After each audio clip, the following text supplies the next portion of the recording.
senyap-senyap makan duit anda? Bukannya Melissa nak berdrama tau, tapi ini mungkin realiti kewangan anda. Jika selama 3 tahun anda tak pernah ambil tahu pasal pembiayaan rumah anda, setiap bulan hanya bayar bank sahaja tanpa terfikir mungkin anda telah bayar terlalu banyak faedah ke bank, mungkin tahun ini adalah masanya anda harus bertindak. Jangan biar duit yang anda penat bekerja hanya digunakan untuk bayar faedah bank.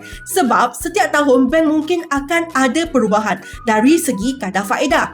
Jika bank anda masih mengenakan kadar faedah yang tinggi, anda mungkin sedang membayar faedah yang lebih. Mungkin di luar sana masih banyak bank yang memberi kadar faedah yang rendah. Save dan like dulu sebab Melissa nak bagi satu manfaat. Bayangkan pembiayaan rumah anda dengan kadar faedah lama adalah sekitar 4.5 hingga 5%. Jika anda pindah ke bank lain, anda mungkin boleh dapat serendah 3.55% hingga 4%. Jumlah penjimatan anda boleh mencecah ribuan ringgit. Saya Melissa, kepakaran saya adalah bantu cari plan refinance yang berbaloi supaya anda dapat penjimatan untuk meringankan beban hidup seharian anda. Anda juga boleh gunakan peluang ini untuk tutup hutang kad kredit, pinjaman peribadi faedah yang tinggi, strukturkan semula pembiayaan rumah anda supaya cash flow anda kembali sihat semula. Jika anda berminat, boleh hubungi Melissa untuk semak kelayakan dan review pinjaman lama anda.